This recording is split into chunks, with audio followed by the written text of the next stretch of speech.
সাধারণ প্রশ্ন। আসসালামু আলাইকুম। আশা করি সবাই ভালো আছেন। আজকে অনেকদিন পরে লাইভ হয়েছি। আজকে কথা বলবো সাধারণ কিছু প্রশ্ন উত্তর নিয়ে, যেগুলো আপনারা সবসময় আমাদেরকে করে থাকেন।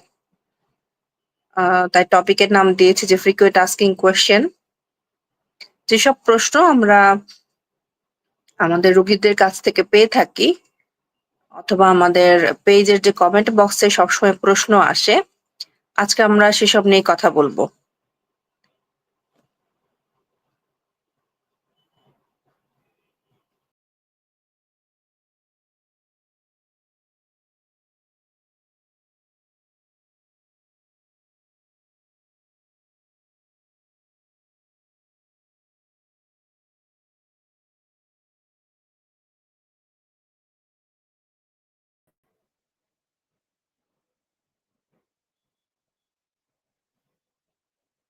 তো আজকে আমরা জেনারেল কিছু কথা দিয়ে স্টার্ট করি।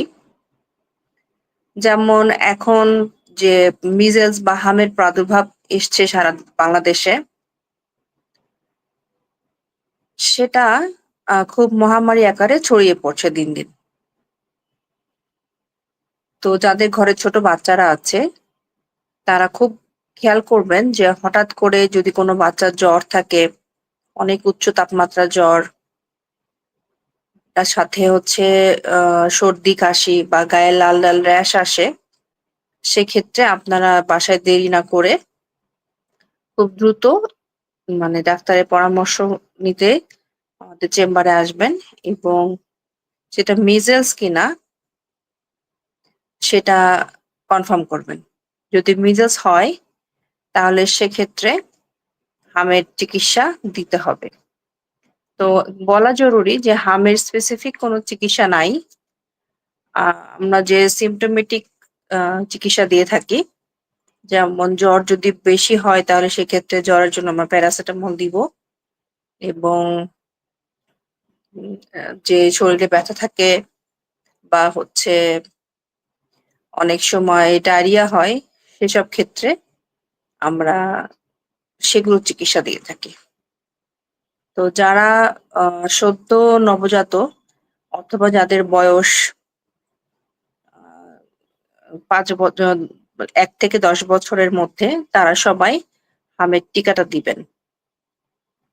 এবং সরকার যে আমাদের হামের টিকা দেওয়ার ঘোষণা দিয়েছে, সেই টিকাটা সবাই গ্রহণ করবেন, সব 1 থেকে 10 বছরের বাচ্চারা। আচ্ছা, এই তো গেল হচ্ছে হামের কথা। আর সাধারণভাবে হামের সাথে অন্যান্য যে রোগগুলো আছে, যেমন আরো virus disease, hand foot mouth disease বা ভাইরাল এক্সামথেম, এই জিনিসগুলো হামের মতোই দেখতে এবং হামের মতোই সিমটম দেয়। তাই হচ্ছে হামের সাথে আবার এগুলো গুলিয়ে ফেলা যাবে না। হুম। এই জন্য আপনারা যখনই আপনাদের বাচ্চাদের এইসব সিমটম দেখবেন, তখনই সাথে সাথে কোনো শিশু বিশেষজ্ঞ অথবা মেডিসিন বিশেষজ্ঞ অথবা চর্ম বিশেষজ্ঞের কাছে আসবেন এবং কনফার্ম করবেন। আচ্ছা, এই গেল হামের কথা। আর এছাড়া আমাদের ত্বক বিশেষজ্ঞের কাছে এই যে এখন যে গ্রীষ্মের শুরু, এই সময়টা বিশেষ করে আমাদের কাছে যে সিমটম গুলো বেশি নিয়ে আসবে, সেগুলো হচ্ছে আহ ঘামাচি, তারপরে হচ্ছে ব্রণ, এছাড়া হচ্ছে খুশকি, চুল পড়া। এই রোগগুলো এখন আমাদের বেশি বেশি দেখা যাবে। এছাড়া যাদের এক্সিমা আছে বা অ্যালার্জিক রাইনাইটিস আছে, হ্যাঁ, যেমন বাতাসে এখন ধুলোবালি উড়বে, তাদের কিন্তু হাঁচি কাশি বা হচ্ছে অ্যালার্জিক যে কন্ডিশন গুলো, সেগুলো বেড়ে যাবে। আমাদের কাছে এই ধরনের রোগীগুলো এই সময়টা বেশি এসে থাকে।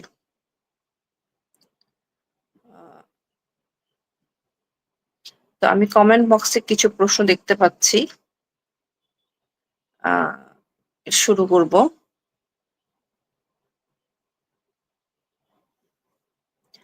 আচ্ছা, সবচেয়ে বেশি প্রশ্ন আমাদের কাছে যেটা আসে যে এই যে গরম আসছে এই সময়টা আমরা কিভাবে ত্বকের যত্নটা নেব? তো যেহেতু বাইরে অনেক টেম্পারেচার থাকবে, সেক্ষেত্রে আমাদের হাইড্রেশন মেইনটেইন করা খুবই জরুরি। এই সময় আমাদের বেশি করে পানি খেতে হবে। আর ত্বক পরিষ্কার করতে হবে। আ প্রতিদিন গোসলটা করতে হবে। পারলে মানে দিনে ২ বার আমরা গোসল করব। এছাড়া যেকোনো ধরনের পানীয় চিনিমুক্ত সেগুলো আরকি আমাদের খেতে হবে।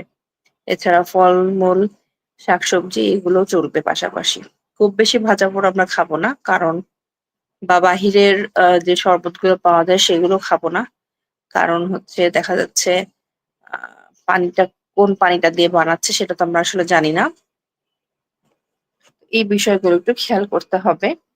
এছাড়া যদি গোসল করা সম্ভব না হয় সেক্ষেত্রে আপনার ভেজা গামছা দিয়ে শরীলটা মুছে নিব এবং যাতে আ আমাদের ইয়ে না হয়, ঘামাচিটা না হয় সেক্ষেত্রে আমরা ট্যালকাম পাউডারটা ইউজ করব।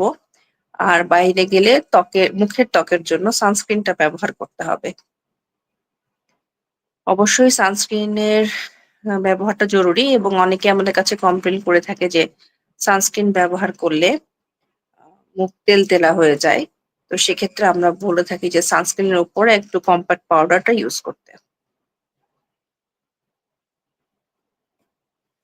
আচ্ছা, এই গেল হচ্ছে স্বাভাবিক আমরা ত্বকে কিভাবে যত্ন নিব গরমের সময়। এছাড়া যাদের আ ফাঙ্গাল ইনফেকশন থাকে, দেখা যাচ্ছে গরমের সময় এই ফাঙ্গাল ইনফেকশনটা কিন্তু বেড়ে যায়। তো ফাঙ্গাস আসলে গরমেই বেশি বাড়ে এবং এটা মেইনলি হয় আ আ এটা মেইনলি হয় হচ্ছে আপনার আ ফাঙ্গাস দিয়ে। যাদের ইমিউনিটি কম বা যারা একটু আ আনহাইজেনিক থাকে তাদের ক্ষেত্রে এই ধরনের ফাঙ্গাস হতে পারে শরীরে। হামের লক্ষণ আমি কিছুক্ষণ আগে বলেছি। আপনি এই লাইফটা শেষ হওয়ার পরে একটু প্লিজ জেনে দেখবেন। আমি হামের লক্ষণগুলো নিয়ে এতক্ষণ কথা বলেছি। তো এখন আসেন আমরা ফাঙ্গাসটা নিয়ে একটু কথা বলি। ফাঙ্গাসটা আমাদের মানে এটা একটা কন্টামিনেটেড ডিজিজ। মানে পরিবারের যদি একজনের হয়ে থাকে, সেক্ষেত্রে কিন্তু পরিবারের আরো অনেকের হতে পারে। তো যাতে ফাঙ্গাসটা না ছড়ায়, সেজন্য আমাদের আ কাপড়-চোপড় বিশেষ করে একজনের কাপড় আরেকজন তো পরা যাবেই না। প্লাস কাপড়-চোপড় যে ধুতে হবে, আ সেগুলো আমরা আলাদা, আলাদা আ ভাবে ওয়াশ করব। এবং মোটামুটিভাবে যে সাবানগুলো আমরা ইউজ করি, সেগুলোও আমরা বলি যে সবার জন্য আলাদা সাবান, চিরুনি, গামছা এগুলো যেন আলাদা থাকে। হ্যাঁ? আর যাদের বেশি আ ফাঙ্গাস হয়ে গেছে বা দাউদের লক্ষণ দেখা যাচ্ছে, তারা ডাক্তারের পরামর্শ মতো ওষুধ সেবন করতে হবে। এবং দাউদ কিন্তু সারতে অনেক সময় লাগে। আ দাউদ সারতে অনেক সময় লাগে। আ সেক্ষেত্রে হচ্ছে আমাদের যে ওষুধের কোর্সটা দেওয়া থাকে, সেটা হচ্ছে গিয়ে শেষ করতে হবে। ঠিক আছে? আচ্ছা, একজন লিখেছে গরমে অনেক চুল পড়ে, সেক্ষেত্রে কি করা উচিত? আচ্ছা, গরমে আমাদের আ হেয়ার যে ফলিকলস গুলো আছে, সেগুলো অনেকটা খুলে যায় মানে বা ওপেন হয়ে যায়। ওয়াইডলি ওপেন হয়ে যায়। সেক্ষেত্রে মানে চুলের যে গোড়াগুলো সেগুলো নরম হয়ে যায়। এর ফলে খুব সহজে চুলটা উঠে আসে। তো আমরা বলে থাকি যে যাদের চুল পড়ছে তারা গরমে আ বা শীতকালে যখন একটু বেশি চুল পড়ুক না কেন, আ সাথে গোসলের পরে সাথে চুলটা আঁচড়ানো যাবে না। হ্যাঁ? হালকা করে টাওয়াল দিয়ে মুছে চুলটাকে শুকাতে হবে ফ্যানের বাতাসে বা প্রাকৃতিকভাবে। অনেকে হেয়ার ড্রায়ার ইউজ করেন। তাদের ক্ষেত্রে বলব যে যদি আপনারা হেয়ার ড্রায়ার ইউজ করেন তাহলে সেক্ষেত্রে আ ঠান্ডা যে বাতাসটা হেয়ার ড্রায়ারের সেটা দিয়ে আপনারা চুল শুকাবেন। গরম বাতাসটা দিলে অনেক সময় চুলের গোড়া আরো বেশি নরম হয়ে যায় এবং সেক্ষেত্রে পড়ে যায়। ঠিক আছে? আর চুল যদি আপনার মেডিকেল কোনো কন্ডিশন এ পড়ে সেক্ষেত্রে সেইগুলো কারেকশন করতে হবে এবং চুলের যত্নে আমরা প্রতিদিন ১ দিন পরই মাথায় শ্যাম্পু দিয়ে চুলটা ধুবো, চুলের গোড়াটা ধুবো এবং আমরা এখন বলে থাকি যে চুলের তেল দেওয়ার কোনো প্রয়োজন নাই। তেল দিলে চুলটা আরো বেশি স্টিকি হয়ে যায়, যার ফলে ময়লা বেশি জমে, খুশকি হতে পারে এবং চুলের গোড়া নরম হয়ে আরো চুল পড়তে পারে। হ্যাঁ? তো আর এক্ষেত্রে যাদের চুল অনেক বেশি পাতলা হয়ে গেছে তাদেরকে আমরা সাজেস্ট করে থাকি মিনোক্সিডিল টাইপের কিছু সলিউশন, যেগুলো মাথায় লাগাতে হবে। আর এছাড়া ওরাল কিছু মেডিসিন আছে যেগুলো আমাদের প্রতিদিন সেবন করতে হয়। দেখা যাচ্ছে যে চুলের যে গ্রোথ সাইকেলটা আছে সেইটার একটু লং সাইকেল। তো অনেকে অধৈর্য হয়ে যান চুলের ওষুধ খেতে। এটা আমরা বলে থাকি যে ৩ থেকে ৬ মাস পর্যন্ত আপনাদের চুলের চিকিৎসাটা নিতে হবে। আজকে লাইফটা বেশি বড় করব না। আমি সাধারণ যে প্রশ্নগুলো আপনাদের আসে সেগুলো নিয়ে একটু কথা বলবো। আ আরেকটা টপিকে আসি, সেটা হচ্ছে ব্রণের সমস্যা। আ মুখে এই সময়টা কিন্তু ব্রণ যাদের থাকে তাদের অনেক বেশি বেড়ে যায়। এর কারণ হচ্ছে স্কিনের যে মানে লোমকূপগুলো আছে ত্বকের সেগুলো ব্লক হয়ে যায় বা ক্লগ হয়ে যায়। দেখা যাচ্ছে আমরা ঠিকমতো মুখ ধোয়ার সময় পাচ্ছি না, ঘেমে যাচ্ছি। হ্যাঁ? বা হচ্ছে ত্বকে অনেক ময়লা জমছে এবং আমাদের লোমকূপগুলো বন্ধ হয়ে কোন ধরনের উম আ যেকোনো ধরনের আরকি ব্রণ হতে পারে, হ্যাঁ? কারো ব্রণের টাইপ গুলো বিভিন্ন টাইপের হয়ে থাকে। সেগুলো আমাদের কাছে আসলে আমরা পেশেন্টদেরকে বুঝিয়ে বলি যে তাদের কি টাইপের ব্রণ হয়েছে এবং কি টাইপের চিকিৎসা লাগবে। যাদের মুখে অনেক ক্ষত হয়ে গেছে ব্রণের জন্য, তাদের ক্ষেত্রে দেখা যাচ্ছে অ্যাডভান্স যে ট্রিটমেন্ট গুলো এসছে সেগুলো আমরা করে থাকি। এছাড়া নরমাল যদি আমরা হাইড্রেশন মেইনটেইন করি, পানি খাই প্রতিদিন, একটু অ ভাজাপোড়া কম খাই বা লেট নাইট যদি না ঘুমাই, সেক্ষেত্রে দেখা যাচ্ছে ব্রণটা অনেকটা আ কন্ট্রোল এ চলে আসে।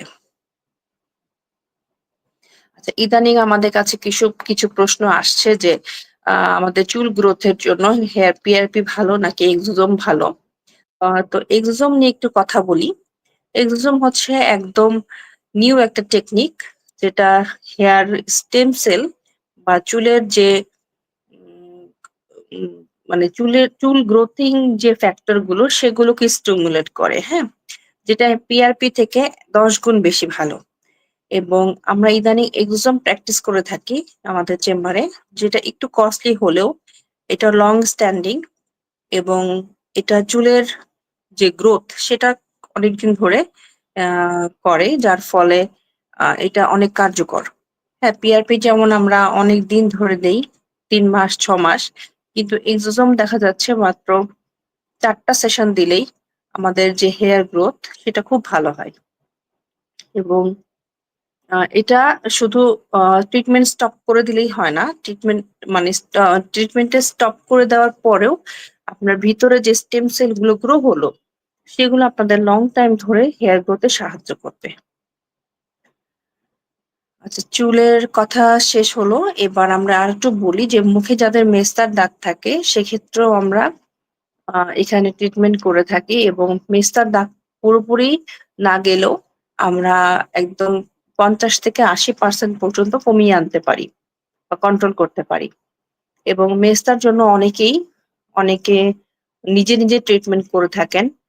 বিজ্ঞাপন দেখে অনেক ধরনের উম ক্রিম বা অয়েন্টমেন্ট ব্যবহার করে থাকেন এবং যার ফলে মেস্তাটা আরো বেশি আ খারাপ হয়ে আমাদের কাছে আসে।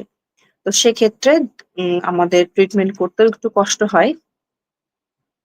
তো মেস্তাটা যখন শুরু হয়, যখন আপনি দেখবেন যে আপনার মুখে কালো ছোপ দাগ আসছে, সেক্ষেত্রে আমরা মেস্তার ট্রিটমেন্টটা যদি শুরু করতে পারি, তাহলে মেস্তাটা কিন্তু আর প্রোগ্রেস হয় না। এবং অনেকাংশে দেখা যায় 100% কিওর হয়ে যায়, হ্যাঁ? তো মেস্তা যাদের হবে তারা একদম অনলাইন থেকে কোন ধরনের প্রোডাক্ট ইউজ করবেন না। আমাদের পরামর্শ মতো প্রোডাক্ট ইউজ করবেন, তাহলে মুখের যে কালো দাগগুলো আছে সেগুলো শুরুতেই চলে যাবে। আর কোন ধরনের হচ্ছে দাগ বাড়বে বা দাগ স্থায়ী থাকবে এগুলো হবে না, হ্যাঁ? আচ্ছা, আরেকটু কথা বলব, শেষ কথা, সেটা হচ্ছে সেতী রোগীদের নিয়ে। এখন আগে মনে করা হতো যে সেতী রোগের কোনো চিকিৎসা নাই। তো এখন আমরা বলে থাকি যে সেতী রোগের চিকিৎসা আছে এবং ক্ষেত্র বিশেষে এটা পুরোপুরি নিরাময় করা যায়। যাদের সেতী রোগ আছে আমরা এখানে অনেক ধরনের সেতী রোগ পেয়েছি এবং তাদেরকে আমরা একদম 100% মানে সুস্থ করতে পেরেছি। তো সেতী রোগের কিছু ট্রিটমেন্টের কিছু নিয়ম কানুন আছে এবং এটা অনেকদিন ধরে ট্রিটমেন্ট করতে হয়। খুব অধৈর্য হলে হবে না এবং যেহেতু এটি একটি ফ্যামিলিয়াল ইস্যু থাকে যেমন আ এটা একটা ফ্যামিলি ব্যাকগ্রাউন্ড এর ইতিহাস থাকতে হয়। যার ফলে যে উম এটা মানে বাবা থেকে ছেলে এরকম আরকি হয়, হ্যাঁ? আ যে বংশগত রোগ এটা একটা। তো এটা সারাও কিন্তু একটা চ্যালেঞ্জিং বিষয় এবং ভিটিলিগো সার্জারিও এখন চলে এসেছে আমাদের দেশে। তো যাদের অনেক শরীর জুড়ে সাদা হয়ে গেছে তাদের ক্ষেত্রে আমরা ভিটিলিগো সার্জারি করে থাকি। আর যাদের অল্প তাদের দেখা যাচ্ছে মেডিসিনে চলে যায়। তো আজকে যেহেতু হুট করে চলে এসেছি আমি আমার লাইফটা খুব দীর্ঘায়িত করব না। আ এখনই শেষ করে দিচ্ছি। আপনাদের যদি কোনো প্রশ্ন থাকে কমেন্ট বক্সে জানাবেন। আমরা পরে উত্তর দেওয়ার চেষ্টা করব। তো ভালো থাকেন সবাই, সুস্থ থাকেন। আল্লাহ হাফেজ।